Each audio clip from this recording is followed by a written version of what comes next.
Welcome to the Big 12 Insiders, your Big 12 sports show. Here's your host, Brien Hanley. Hey, everybody, what's going on? It's your man, Big B, Brien Hanley. Welcome back to Big 12 Insiders. Back in studio today, so appreciate you guys being in here. Got an interesting topic today, talking transfer portal on how it doesn't always work out, not just for players, but also for coaches / teams / universities. The grass is not always greener. So we're going to dive into that a little bit today. Appreciate everybody being in here. Before we get started, remember to like, follow, subscribe, continue to get in the comments section like you guys always do. I appreciate it. And always hit the notification bell so you know exactly when Big 12 Insiders content comes out. So without further ado, let's talk about it, man. The transfer portal is just running rampant these days. The basketball portal has just opened up. The football, the spring portal is about to open up. So it's just running rampant right now. Transfer. And people jumping in and out. And, we talked about it, and I don't know that we're going to talk about it anymore. The situation at Tennessee, the Nico. And again, I can't pronounce his last name, so I don't even try because I don't want to disrespect anybody. That's not my thing. Having said all of that, the problem with all that is that I can see both sides, but, it's a mess. It's just a mess.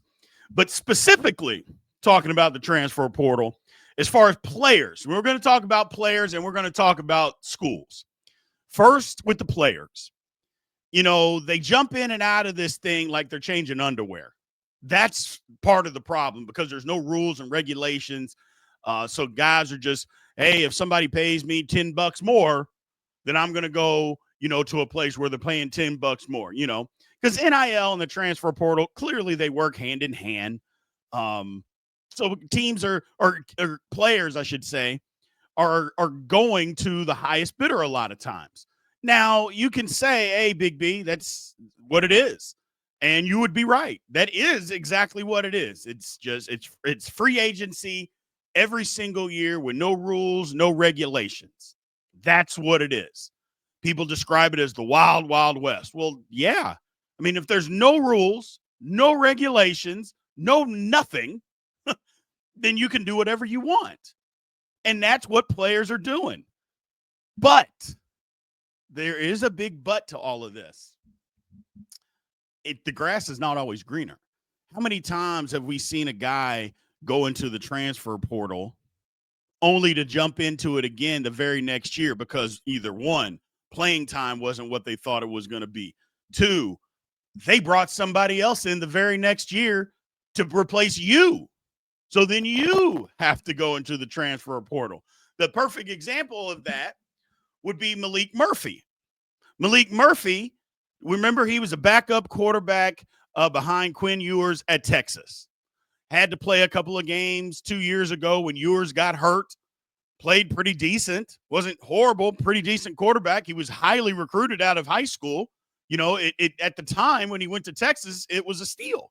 Not a steal, but, he was a good player and Texas got him. Okay. But then they brought in Arch Manning behind that. But even that season, Malik Murphy was the backup. There was no ifs, ands, or buts. Just Arch Manning wasn't ready to play football yet at that level. Okay. However, he had to jump in the transfer portal, and Texas was in the middle of competing in the college football playoff. So he has to jump in because, again, that's when the portal window is open. So he's got to jump into this thing while his team that he has spent time for says is in the middle of trying to compete to win a national championship. Now, some people would say, well, why are you leaving? Why did you leave? He didn't have to leave. And you would be 100% correct. He didn't have to leave. However, he's also trying to play. And the guy that was the starter announced that he was coming back, also knowing that Arch Manning is sitting behind him. Isn't that the perfect and the right opportunity to leave? When the starter's coming back, you've been there a year, you know that the guy behind you, they're going to put in front of you no matter what. and everybody's clamoring for that guy to play anyway, this is the perfect opportunity for you to leave. But now the problem is the timing, but the timing's not his fault. He didn't decide when the transfer portal, needed to be open. That wasn't his doing. Steve Sarkisian, who is known to say, if you jump in the transfer portal, you're out. We'll try to talk you out of it, but you're out. He knew that Malik Murphy wanted to stay at Texas and finish out what they started, but he also knew that he wanted to go play and transfer. Steve Sarkisian, who again is a staunch, you go in the transfer portal, you're done, defended this kid to no end because he knew he got put in a raw deal. And he did. Goes to Duke, has a pretty good year. They're 9-3. Good year at Duke. But Duke says we got the opportunity to get a better quarterback. And they did it. And now Malik Murphy had to go in the transfer portal again. Now you might say, hey, he brought it on himself, but did he? But that's what this is. That's what I'm saying. The grass is not always greener. He's come out and said he didn't want to leave Duke, but they bring in a guy they're paying $8 million over the next 2 years. You think he's going to sit on the bench? No, he's not. So if the moves, I would say, are always about money, and this is a situation, I bring that up because his move wasn't about money. I'm not saying he didn't get paid to go to Duke. I'm saying the reason he left Texas wasn't about money. It was about playing time. Now, you could say, come on, Big B, he got paid more to be the starter at Duke, and maybe he did. But his reasoning was, I'm never going to play at Texas. So why do I want to be here? Other guys you see move, they go from one school to the next school, to the next school, to the next school. And they'll be at 4 different schools in 4 years. Hell, some of them will be at 6 because you know what they do? Okay, I played my first semester at such and such university. Transfer portal opens up in December. I leave. You know what? I played spring ball. I was there for an offseason. This isn't a right fit. Transfer portal opens up again in April. Goes to the next school. Stays there a year. You know what? It's not for me. I'm going to move on. Again, stays for a semester or an off season, says, man, I made a bad decision. I'm going on to the next school. So you can literally be at 6 schools. You could probably be at 7 schools if you wanted to in 4 years' time. That's how it works. It's absolutely mind-boggling. That's how it works. So the transfer portal and NIL, like I said, they run hand in hand, but the grass is not always greener because there are a plethora of guys that get stuck in there and don't get out because they believe, hey, I'm at, I don't know, North Carolina. I think I'm better than this. I want to go somewhere else, and you don't get picked up.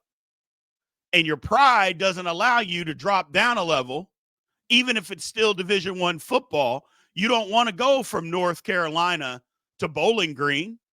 You wanted to go from North Carolina to Michigan. Well, you couldn't do that. And those schools at those levels didn't want you. So you can't go back to North Carolina. So instead, you know what? Maybe I just go down a level for a year, build myself back up, and then jump back in this thing. Nope. So they get left. And then they sit out. Can you imagine that you go to college and then you just a whole year you're not in school? Now, granted, we've seen that happen before, but this is your own doing. It's crazy. So it's not always, the grass is not always greener jumping in the transfer portal.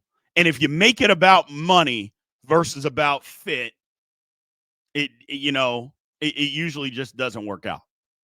It doesn't work out. If you're just jumping from school to school to school for money, it usually doesn't work out. And I'll be honest with you, in your professional life, and I'm not talking about professional sports, I'm just talking about your professional work history.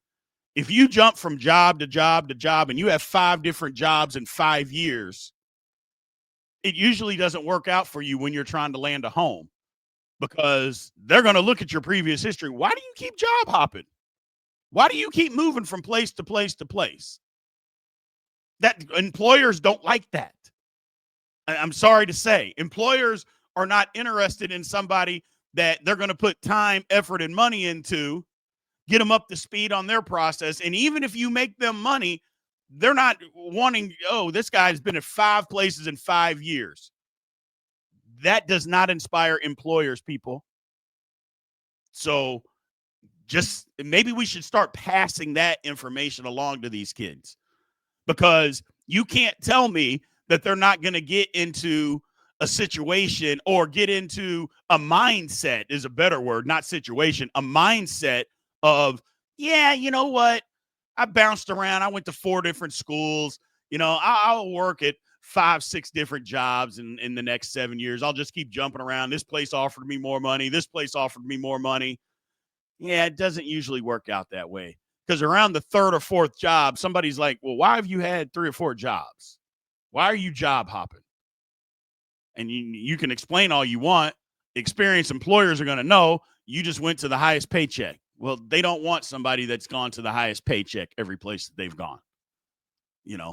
Unless you got fired from those places, then they're going to want to know why you got fired. So that's all I'm saying. At some point, we got to start teaching these kids lessons. That it's not always, the grass is not always greener. Now, talking about teams, we have seen a multitude of teams, and it's more basketball than football. Because in football, other than if your coach leaves, but even then, you're not losing 85% of your roster. When a coach gets fired, that'll happen from time to time, but you're not losing that many kids. If your coach got fired, we just saw Marshall. Now, a lot of Marshall kids left, but 50%, but there were some issues on why the Marshall coach didn't get a new contract. And we're not going to go into that on whether you believe it or not, whatever the case may be. But clearly the kids were on the coach's side because they left, and a lot of those people followed him to Southern Miss. But that's a different conversation for a different day. What I'm saying is, if football, when a coach leaves, you're not losing all of that to the transfer portal. In basketball, you do. In basketball, it is literally free agency every single year. Now, part of that is maybe that's the coaching philosophy that you've decided to take on. You've decided that we're going to be a program that's going to do the transfer thing every year. We're going to bring in 5, 6, 7 guys every single year. And then because we know we're going to lose that many guys, because we're only going to bring in guys that have 1 year remaining. Well, if you can live that life and you can live that way, but that's a slippery slope, a very slippery slope. And I'll give you 2 examples from the teams that I love. The University of Louisville.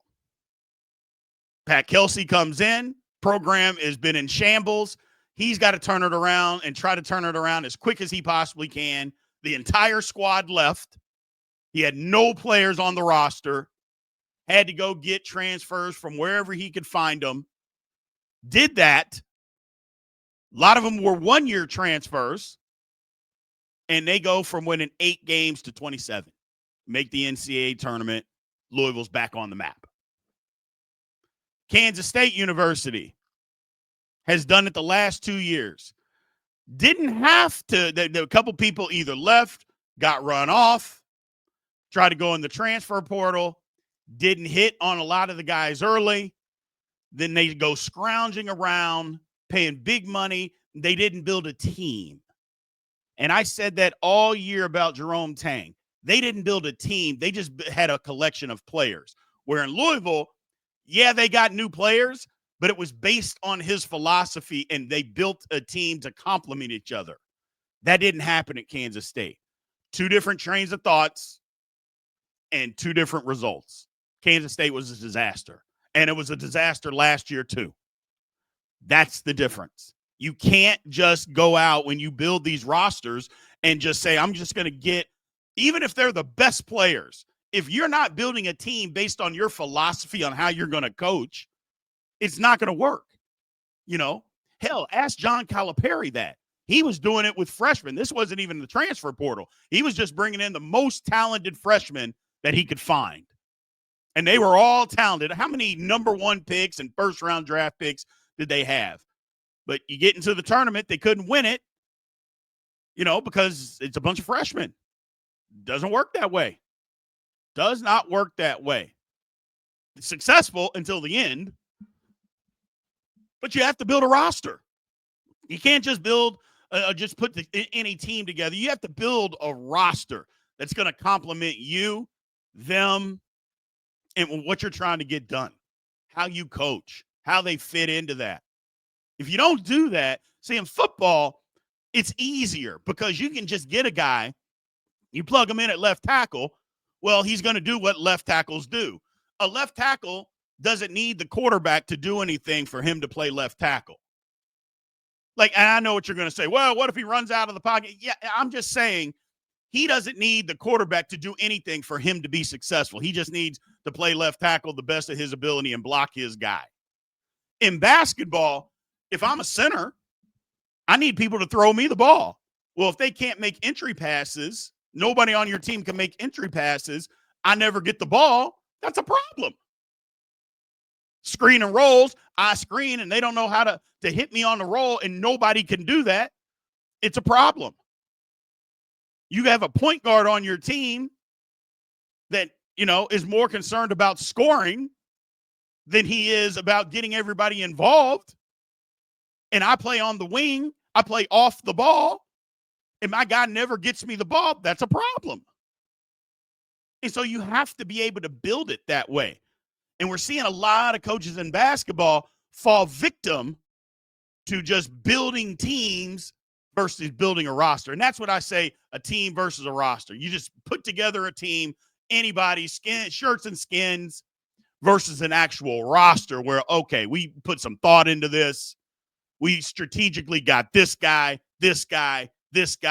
or the type of players that we want that fit that bill. It may not always be that guy because you don't get everybody that you want, but you can get a guy that can do those things. He may just not be the top guy. It may be the second, the fifth, the ninth guy, on your board, but you got a guy that can fill that role. See, some coaches don't do that. And I'm not picking on Jerome Tang. There's lots of coaches that don't do. They just, hey, well, just give me the best roster. Just give me a team, and not the best roster, excuse me. Just give me a team, and I'll coach them up. Well, then you don't coach them up, and then it's a problem. And then you're back in the portal again because, number one, you were unsuccessful. So either you don't want those guys back or they don't want to come back. So then guys leave. So now what do? Then you got to start over. Well, do you go back in the portal again? At some point, you got to build a base. You got to build a base in football. You got to build a base in basketball. People got on Deion Sanders for his first year. He was at Colorado. He basically got rid of 90% of his roster. And what his excuse was, I shouldn't say excuse, his reasoning for it was they weren't Division I caliber football players. And we needed Division I caliber football players. Okay. Well, you can't argue with the results because they'd won one game the year before. So his thought was these guys aren't up to the level. And at the time it was Pac-12 football. These guys aren't capable of playing. They don't even need to be here. And he brought in a whole bunch of other people. Now, some people don't like that, but that's what he did. They won 4 games. They weren't great. They had the worst offensive line that I think I've ever seen at the Power 5 level, at the time Power 5, in my life. I don't know that I've seen a Power 5 offensive line be that bad. The 2023 Colorado Buffaloes. It was atrocious, to say the least. Last year, a little bit better, but that's what he believed. I got to get transfers in here. Went into the portal and did it. Well, now he's starting to get high school players because he understands, hey, I did it to turn this thing around, but you can't, it's not sustainable in football to just, okay, you know what? I'm going to give 30 transfers every year without recruiting high school kids. You're not going to be able to do that. It's just not the way that this thing works. You got to recruit high school kids. You got to bring in 12, 15, 25 high school kids every single year, knowing that maybe half of those are going to leave after 1 year or 2 years. You still have to keep repeating that cycle. It can't just be, well, you know what? We lost 30 players to the transfer portal. We're going to bring in 30 transfers and no freshmen. Yeah, that's not going to work.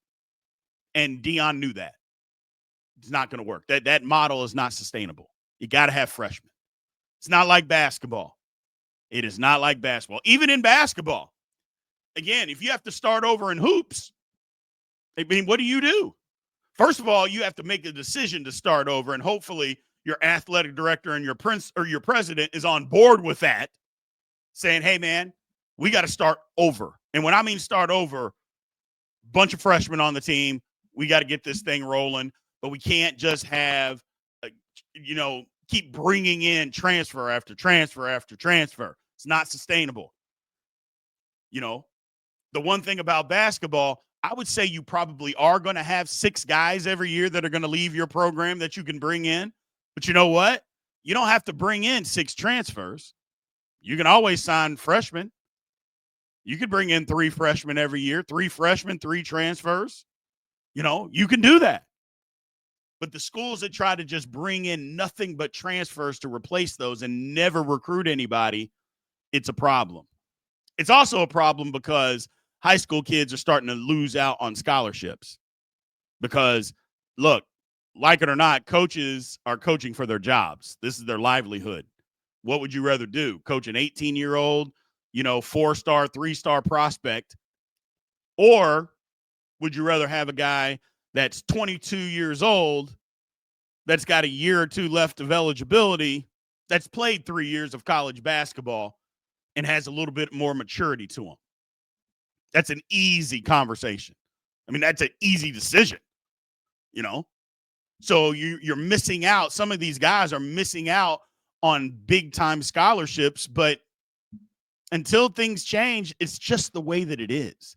And we can complain and we don't have to like it, but it's just the way that it is, man. Sorry. I don't want it to be that way, but there's no rules. There's no rules. But the one thing that I know is that you can win immediately in both, in football and basketball. Football is a little harder to win immediately if you have that much turnover. It's a little harder. But in basketball, you can do it if you build the right team. If you build the right team, you can win. You can absolutely win. But if you don't, and you just have a collection of players, it's tough. It's tough. So it can't just be new guys every year, though. In basketball, it just can't be new guys every year. It can't be. Not every year. Not every year. It's not going to work. It's not going to be sustainable. And then you'll get the reputation of, you may really want a high school kid. Why would I go there? He doesn't even recruit high school kids. Well, we want you. And you don't have any history of actually working with and developing a high school kid. I don't want any part of that. Don't want any part of it. So you got to remember all that too. That matters. All that matters, man. So appreciate you all, man. Thank you for taking the time today. Tomorrow we'll have an interesting conversation. Year 1 of the Big 12 as far as football and basketball. Where do we stand as far as year 1? How did it look of the new Big 12? How did it do? And what's on the horizon? Might get Fitz in for that one. Try to get some other people if possible, but if not, it'll just be me. So either way, we're going to talk about all that tomorrow. Appreciate you guys being in here. Thank you very much for your time. We'll talk to you soon. Thank you for watching the Big 12 Insiders, your Big 12 sports show. This has been a Spirit Street production.